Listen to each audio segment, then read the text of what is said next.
My father's new wife insisted I pay rent in high school, until I told her the house belongs to me.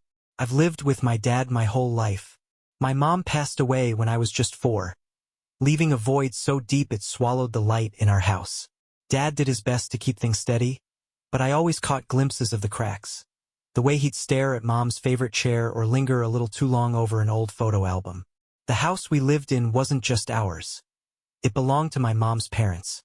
It still had that old, lived-in charm. Creaking wooden floors, floral wallpaper faded with time, and a faint smell of lavender that never seemed to leave.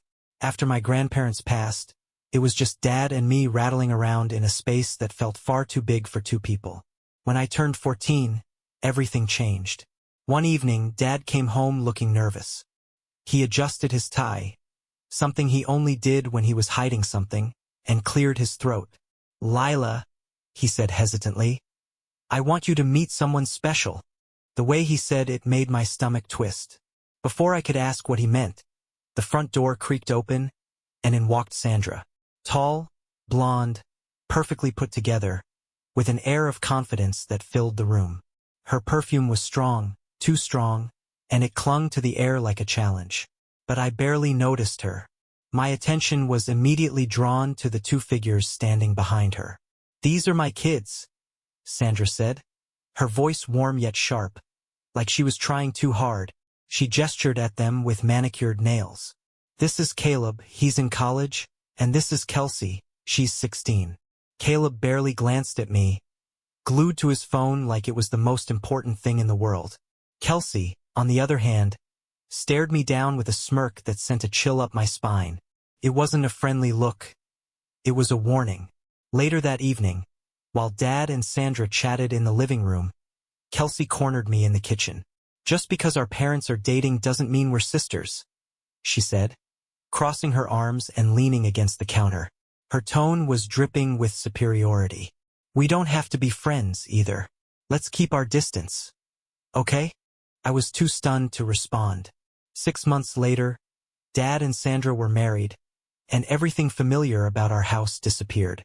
Caleb took the guest room, Kelsey moved into the study, and Sandra's things multiplied like weeds.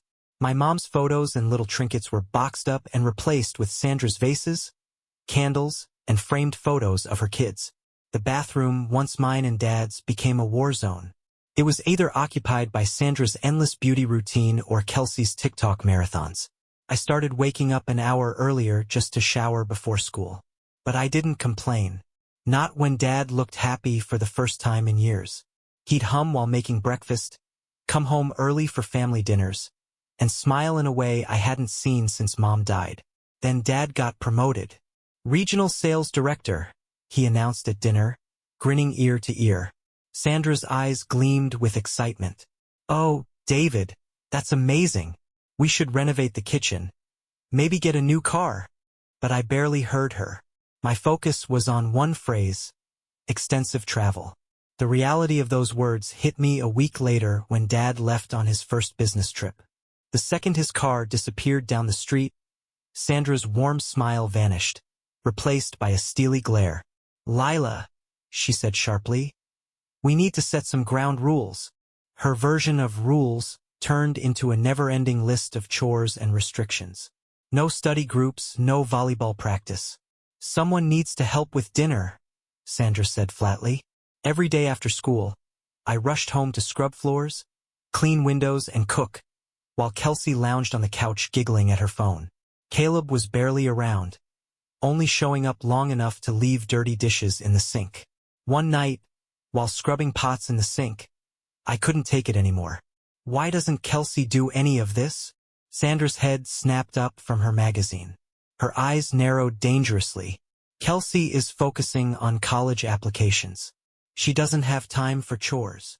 I glanced over at Kelsey, mid-TikTok dance, twirling with exaggerated enthusiasm.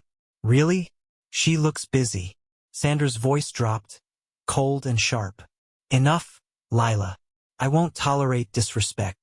I clenched my jaw, biting back the words threatening to spill out. What was the point of arguing? Dad was gone, and Sandra ruled the house like a queen. The worst part wasn't the chores or Kelsey's laziness. It was the act Sandra put on whenever Dad called. "Oh, honey," she'd sigh dramatically. "You have no idea how hard it's been, managing the house, taking care of everything on my own." And Dad? He'd fall for it every time. Clueless, he'd kiss her forehead and hand over gifts. Designer handbags, perfume, jewelry. "You're amazing," he'd say.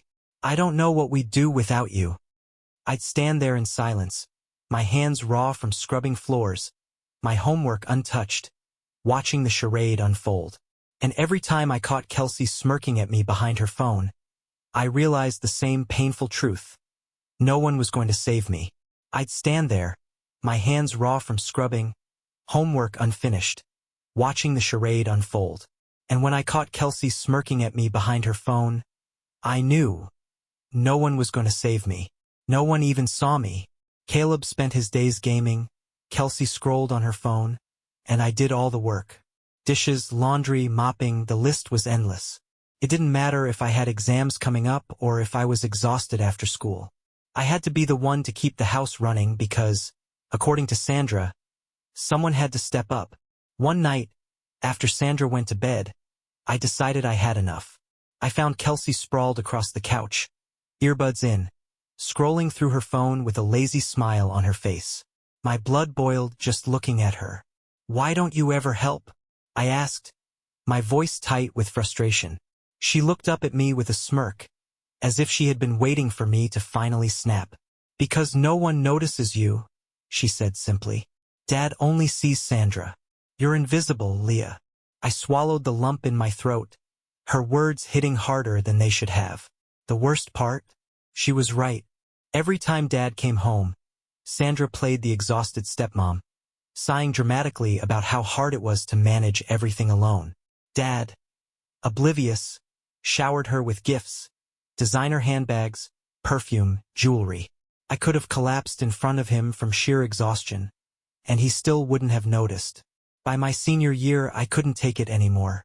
The resentment festered inside me like a wound that refused to heal.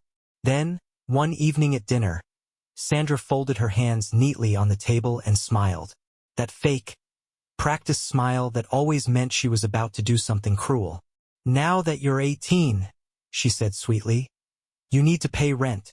$500 a month." I nearly choked on my food. "I'm still in high school," she shrugged, completely unfazed. "We can't afford freeloaders." Caleb and Kelsey both snickered, like this was some great joke at my expense. I clenched my fists under the table. So Caleb, who plays video games all day, doesn't pay. Kelsey, who does nothing, doesn't pay. But I do. Sandra's smile didn't falter. "My kids are getting established." A strange calm settled over me, a cold kind of clarity I hadn't felt before. "Well, I won't be paying rent." Sandra's expression hardened. "Oh, you will. This is my house. My rules." I met her gaze, unwavering. "No, it's my house." Silence. Heavy, suffocating silence. Sandra blinked, then laughed. A short, disbelieving sound. "That's ridiculous." I didn't flinch. "My grandparents left it to me before they passed. It's legally mine." Sandra's face twitched, but she recovered quickly, pulling out her phone. "We'll see about that." She pressed Dad's number and put him on speaker. The line rang twice before he picked up, his voice groggy. "Sandra? What's going on?" Sandra's voice turned sharp. "Lee's claiming the house is hers. That's not true, right?" A long pause, the kind that stretched too long, filled with something that felt like guilt. Then Dad sighed heavily. "Actually, it's true." The blood drained from Sandra's face. "Not important?" she shrieked. I watched as she gripped the phone so tightly her knuckles turned white. Caleb and Kelsey sat frozen, their expressions a mix of confusion and shock. Sandra hung up abruptly, slamming the phone onto the table so hard I thought it might crack. She turned to me, her eyes dark with something I couldn't quite place. "Well," she said, forcing a tight smile, "that was a misunderstanding. You don't need to pay rent, Leah." I didn't respond. I just stared at her, unblinking, letting the weight of the truth settle in the air. She wasn't giving up that easily. I could see it in the way her fingers twitched, in the way her jaw clenched. That night, I lay awake in bed, staring at the ceiling, knowing that this wasn't over. And sure enough, as I listened through the paper-thin walls, I heard Sandra whispering to Dad on the phone. "David, you need to do something. She can't stay here." My stomach clenched. Dad hesitated. "Sandra, it's her house."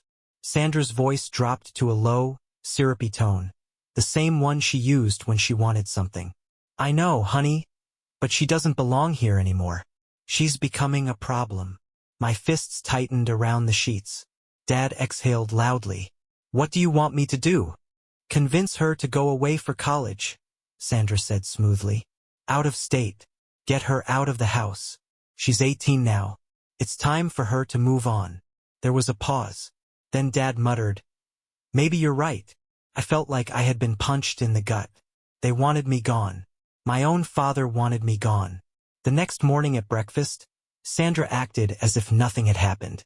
She poured herself coffee, chatted with Caleb and Kelsey, all smiles. But I knew better now. She wasn't going to stop until she pushed me out of my own home. But she underestimated me. I had a plan, and I was going to win. Sandra forced a tight smile. "Well, that was a misunderstanding. You don't need to pay rent, Leah." I didn't respond. I knew she wouldn't give up that easily. Her smile was too forced, her eyes too calculating. She wasn't backing down. She was just regrouping. That night, as I lay in bed staring at the ceiling, I heard hushed voices coming from the hallway. I shifted silently, creeping closer to my bedroom door, straining to hear. "David, you need to do something. She can't stay here." Sandra's voice was low, but urgent. I held my breath, pressing my ear against the door. "She's becoming a problem," she whispered. "She doesn't fit in here anymore. We need to convince her to go to an out-of-state college. It's for the best." My stomach clenched as silence filled the air. I willed my father to say something, anything, to defend me, to tell her she was wrong. But all I heard was a hesitant sigh. "Maybe you're right," he finally said. My chest tightened. My own father was willing to push me out of my home, just to keep Sandra happy. I clenched my fists. If they wanted me gone, they'd have to do better than that. The next morning, Sandra acted like nothing had happened. She greeted me with her usual fake cheeriness, pouring coffee, smiling like a perfect homemaker. But I knew better now. She wanted a fight? Fine. She was about to get one. I set my fork down with deliberate slowness. "Starting next month," I said, my voice calm but firm, "everyone pays rent. $500 each." Sandra froze mid-bite. Caleb, half awake, dropped his phone into his cereal with a splash. Kelsey's spoon clattered against the table. "Excuse me?" Sandra's voice was sharp, her smile now completely gone. I smiled back, sweet and unapologetic. "We're all adults, right? Seems fair." Sandra's face darkened. "Family doesn't charge family rent." I raised an eyebrow. "Funny. You said the opposite yesterday." She slammed her coffee cup down so hard the liquid spilled onto the table. "That was different. I was teaching you responsibility." I let out a dry laugh. "That's rich coming from someone living rent-free in my house."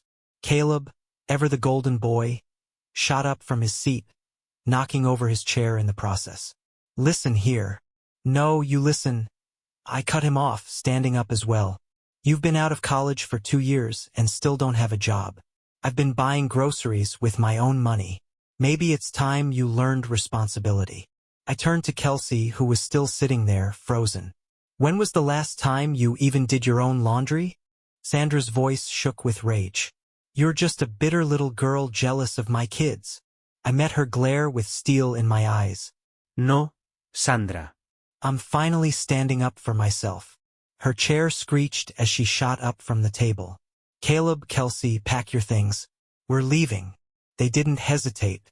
For once, they had no words, no sarcastic comments, no smug glances. An hour later, I stood in the doorway, watching as they stormed out, suitcases in hand. Sandra's face was twisted in fury, but beneath it, I saw something else, shock. She hadn't expected this. Neither had I. The house felt peaceful. For the first time in years, I could breathe. I walked through the now quiet rooms, my fingers trailing along the furniture, no longer feeling like a stranger in my own home. The peace didn't last. As the sun began to set, my phone buzzed. Dad. I hesitated before answering. What the hell did you do? His voice was cold, angrier than I'd ever heard it. Sandra said you kicked them out. How could you be so cruel? A bitter laugh escaped me. Cruel? That's rich coming from someone who was planning to push me out of my own home. Silence. Then a slow, measured breath. What are you talking about? Don't lie to me, Dad. I heard you. Last night. I heard everything. Sandra told you to get rid of me, and you agreed. The line went dead silent. I could almost hear his thoughts racing. Then, a quiet, weak. It's not what you think. It's exactly what I think. I snapped. You chose her over me. You always do. Another long pause. Then his voice hardened. You're tearing this family apart. Sandra is devastated. She's threatening to leave unless you apologize. Something inside me snapped. Then let her leave. No, Dad. My voice was steadier than I expected. I'm done. You made your choice. Now, I'm making mine. I hung up before he could say another word. For the first time in years, I felt truly, completely free. The next day, Dad called, furious. Sandra said you kicked them out. How could you be so cruel? Something inside me snapped. Cruel? Where was this concern when Sandra tried to charge me rent in my own house? Silence. Then, a week. What are you talking about? Don't lie. I heard you on the phone with her. Dad sighed. You don't understand. Oh, I understand perfectly. Sandra wanted me gone and you agreed. After everything I've done, you chose her over me. Another long silence. Then his voice hardened. You're tearing this family apart. Sandra's threatening to leave unless you apologize. I looked around the house. Almost every picture was of Sandra, Caleb, and Kelsey. Only one tiny photo of Mom remained, half hidden behind a plant. The sight of it made my chest tighten. How had she faded so easily from our lives? I'm not apologizing, Dad. The line went dead. Graduation came and went. Sandra, Dad, Caleb, and Kelsey never showed up. My best friend's family took me in, hugged me tight, and celebrated me. They made me feel like I mattered, like I wasn't disposable. Days later, I sorted through my college acceptance letters. I'd gotten into several schools, but one stood out, Northwest University. 1,000 miles away. It was time to go. I was packing for college when I saw Dad's car pull in. My stomach clenched, but I kept folding my clothes. The front door opened, and heavy footsteps echoed through the house. I turned to see them standing there. Dad, Sandra, Caleb, and Kelsey, all dressed like they were heading to a business meeting. Their expressions were cold, distant. We've come to resolve this, Dad said stiffly, with Sandra nodding behind him. I'm willing to forgive your behavior. We can move back in. But you need to apologize and drop this rent nonsense. I looked at them. Sandra's smug smile, Caleb and Kelsey sneering. Years of being treated like a maid flashed through my mind. The nights spent scrubbing floors while they watched TV. The way Sandra would complain about how hard managing the house was while I did all the work. The way Dad had chosen them over me time and time again. I straightened. No. Dad's face hardened. If you can't be part of this family, I'm done. I'm leaving, and I'm disowning you. I exhaled, my heart steady. That's your choice, Dad. You've been choosing them over me for years. Why stop now? Sandra gasped, hand on her chest like I had physically struck her. You've always been jealous of my children. I felt a cold smile tug at my lips. Jealous? No, but I finally see you all for who you really are. And I don't want any part of it. Dad's jaw clenched. You'll regret this. I won't. Sandra scoffed. Come on, David. We're done here. Let's leave her to her pathetic little life. Caleb and Kelsey smirked as they turned to go. But I didn't care anymore. As the front door slammed behind them, the house felt lighter, emptier. But for the first time, that felt like a good thing. I stood there for a long moment, listening to the quiet. Then I picked up my suitcase and walked out the door, toward a future that didn't include them. I held up my phone. One more word, and I'm calling the police for harassment. Silence. For the first time, they had nothing to say. Sandra's face twisted with fury, but she wasn't in control anymore. Caleb and Kelsey exchanged glances, waiting for someone to tell them what to do. Dad? He just stood there, shoulders slumped, like a man who finally realized he'd lost something he could never get back. They packed and left without another word. It's been 3 months. I'm writing this from my dorm at Northwestern University, 1,000 miles away, finally free. My house, is rented out to a young family. I visited once before I left for college, just to make sure everything was in order. The walls had fresh paint, the floors were polished, and the place no longer carried the weight of old memories. I could hear a child laughing from the backyard, and for the first time in years, the house felt like a home again. The rent covers my college expenses, so I don't have to worry about money. I have a scholarship too, but knowing I have financial security is a comfort I never thought I'd have. Dad? He's still working, living in a rented apartment. The last I heard, Sandra got her kitchen renovation, just not in my house. Caleb finally got a job but still lives with Dad. And Kelsey dropped out of college to start a fashion blog. They've moved on, and so have I. Sometimes, late at night, I scroll through old photos. One always catches my eye. Me and Dad on the front porch when I was 4. Him holding me up so I could ring the doorbell. He was smiling. A real, warm smile. The kind of smile that made me feel safe. I don't recognize that man anymore. Maybe one day he'll regret his choices. Maybe he'll see me as his daughter, not a burden. Maybe he'll realize that by choosing Sandra, he lost me forever. Or maybe he won't. Either way, I'm done waiting. Letting go isn't weakness, it's strength. And for the first time in my life, I'm finally strong enough to move forward. The past doesn't define me. I do.